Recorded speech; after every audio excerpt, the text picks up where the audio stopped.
It was a warm afternoon in a quiet little town where the streets were filled with the sounds of engines and the scent of fresh oil.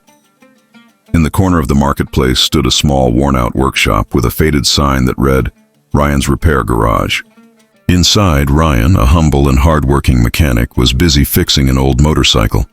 His clothes were covered in grease, and his hands bore the marks of years of honest labor. Yet his face always carried a gentle smile, the kind that made people trust him instantly. Ryan wasn't rich, but he was content. He believed in helping others, even when it didn't bring him profit. Many times he had fixed broken bikes for poor students or travelers who couldn't afford repairs. "Kindness always comes back," he used to say. That afternoon, as he wiped the sweat from his forehead, he heard the sound of a bike struggling to start. A sleek black motorbike rolled to a stop right outside his shop. The rider, a young woman in jeans, sneakers, and sunglasses, looked a little frustrated. She removed her helmet, revealing her soft brown hair and calm yet curious eyes.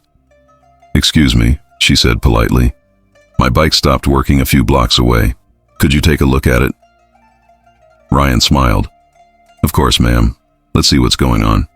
He carefully examined the bike, checking the engine, the spark plug, and the fuel line. Within minutes, he discovered the issue: a clogged fuel filter. With his skilled hands, he cleaned and replaced the part, humming softly as he worked. The woman watched him quietly, amazed by his patience and precision. Unlike other mechanics she had met, Ryan wasn't rude or trying to overcharge her. He simply focused on doing his job right. After about 20 minutes, he stood up and kicked the bike's starter. The engine roared smoothly. "There you go," Ryan said proudly. "Good as new." She smiled, impressed. "How much do I owe you?" Ryan shook his head lightly. "Just pay what's fair. I don't charge extra for kindness." The woman hesitated, then handed him the money with a grateful smile. "You're different, Ryan," she said softly before riding away. Ryan didn't know it yet, but the stranger he helped that afternoon would soon change his life forever. That evening, as the sun dipped below the horizon, Sophie Harper parked her bike in her private mansion's driveway. The same woman Ryan had helped earlier was not just an ordinary traveler. She was one of the country's youngest billionaires and the CEO of Harper Motors, a global automobile company known for its luxury vehicles. But despite her enormous wealth, Sophie often felt lonely and disconnected from real people. Surrounded by business meetings, fake smiles, and greed-driven associates, she had lost faith in genuine kindness. For weeks, Sophie had been traveling in disguise, visiting small towns and rural workshops to observe how ordinary people treated others when they thought no one was watching. She wanted to find true, good-hearted individuals who deserved a better life. And that day, she had found exactly what she was looking for: a humble mechanic who fixed her bike with honesty and compassion, asking for nothing in return. As she sat by her window that night, Sophie replayed the memory of Ryan's kind eyes and warm smile. "He didn't even know who I was," she thought. "Yet he treated me with such respect." Most people changed their tone the moment they learned she was wealthy. But Ryan had shown sincerity without expecting a reward. That touched her deeply. The next morning, Sophie decided to test him again, just to be sure his kindness wasn't a coincidence. She sent her personal assistant, David, to Ryan's shop, pretending to be a regular customer whose bike had suddenly stopped working. Ryan welcomed him with the same cheerful smile. "No problem, sir. Let me check it out." David noticed how Ryan worked with dedication and patience. When asked for the repair cost, Ryan again charged only a fair small amount. "People have hard days," Ryan said kindly. "I don't want to make it harder for them." Later, David reported everything to Sophie. She smiled knowingly.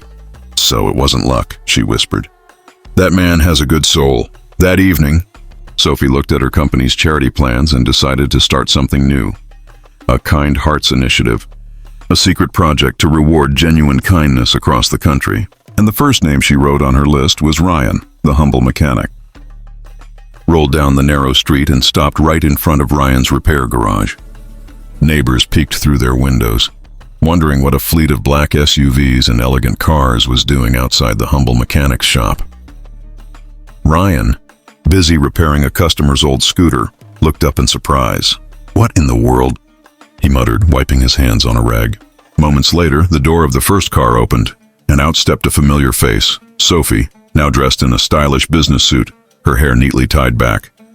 She looked completely different from the simple woman he had helped just days ago. "Ryan," she greeted with a bright smile. "Do you remember me?" Ryan blinked, confused. "You're the lady with the broken bike, right?" She nodded. "That's right. But there's something I didn't tell you that day." She paused for a moment, then continued. "My name is Sophie Harper, CEO of Harper Motors." Ryan froze, his mouth slightly open. "Wait, you're Sophie Harper? The billionaire?" Sophie chuckled softly. "Yes, that's me. When I came here, I was testing something important.